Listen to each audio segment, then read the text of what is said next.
Hey guys, thanks for tuning into Alliance Tech today. Today we're going to be replacing 1 5/8 ammonia, a liquid solenoid valve, and this valve particularly goes to a blast freezer and around minus 20 degrees. So we're going to go ahead and prep the valve and get it ready to go. So right now I'm taking the stickers off, and this valve is a RS HS4A, and it's a indirect acting valve. I mean, indirect acting, it's has a internal pilot that then the solenoid picks up on. It pushes a piston down. That piston directly opens the valve, or indirectly opens the valve. So and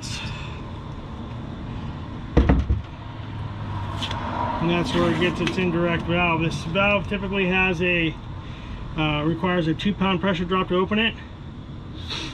And if you look in here, I don't know if you can see that, but you can see the pilot tube in there. See the pilot tube? On this side, you can't see it because that's the outlet. That's the outlet. So the inlet's going to have the pilot tube on this. And put it back in here.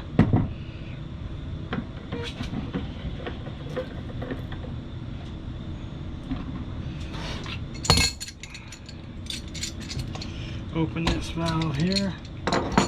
We'll go ahead and prep everything so it's good to go. Put some gloves on.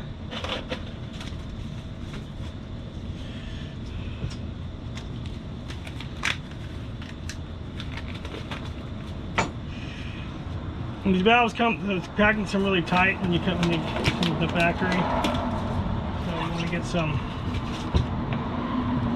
anti-seize here. Loosen this thing up, this packing right here.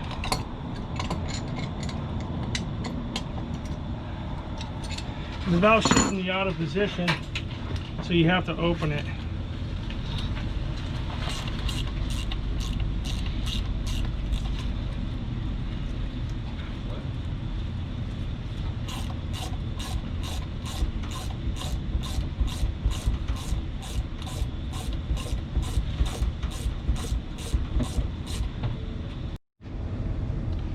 So the packing, we're going to loosen the packing up here. That's with the packing nut. Packing's actually inside. We're not going to take that out, but we're going to take this, leave it a little loose.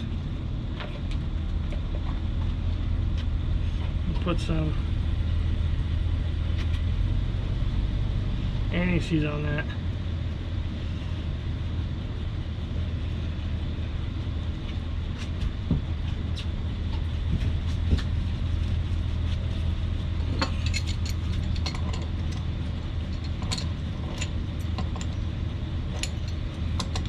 This valve's going to get really cold, really hot, really cold, so it will have corrosion in it.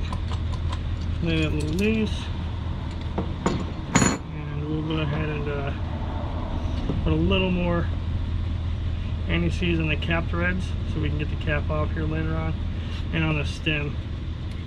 We're going to go ahead and put that stem back in the auto position. I pulled it out in the manual so I can get it all ready to go.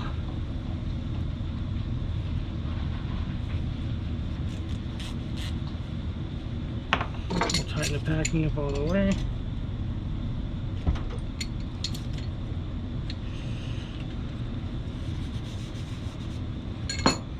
And this is what it looks like all the way in with all the anti-seize on there.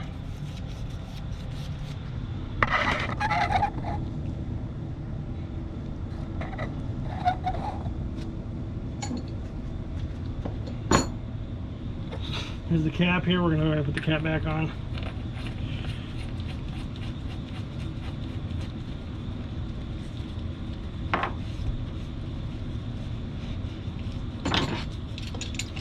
We want to be able to service this valve in the future if need to be, and these valves work a lot, so And also the one thing we also do, these are the gaskets that come with it.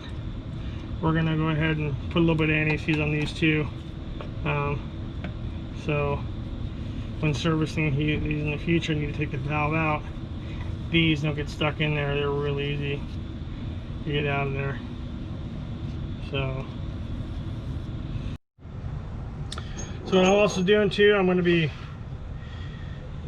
conditioning these bolts, getting them ready to go too. Just put a little bit of anti-seize on these bolts here. Throw them back in the bag. So when you get up to the roof, everything's all ready to go. Bring some scrapers up there and some wrenches to get the old valve out, and get the new one in.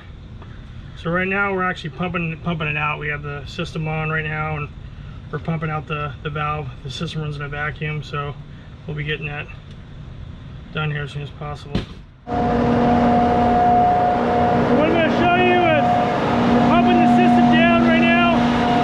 So look here, we're at 11 inches vacuum. These are the compressors. We got 4 of them. We got 4 compressors. So right now we're pumping everything down. So it's in a vacuum, so when you go up there, there's no more ammonia in the pipe. And we already have it isolated, the inlet isolated and the outlet open so it can pump out. Once it pumps out, which is going to be here soon, we're going to go through and bring everything up to the roof and replace that valve. See you when I get on the roof.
Hey guys, thank you for tuning in to Line Sec. Today we were working on a liquid solenoid valve to a blast freezer.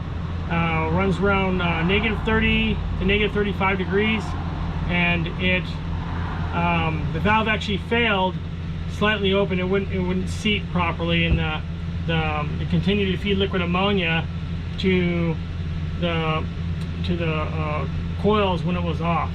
So what we did, we went ahead and isolated it. Pumped it down, isolated it, replaced the valve, and brought it back online. Leak checked it and made sure that the operation was okay. Fortunately, I can't show the operation of the freezer because it's in my customer's processing facility, but when I do come across one, I will let you guys see how the spiral or the blast freezer or the blast cooler or whatever we're working on that day. I'll let you see how that operation goes. Fortunately, the customer here does not want any video taken inside the facility, so we weren't able to do that for you. But once again, thank you for tuning in. So subscribe, like, and I'll see you in the next one.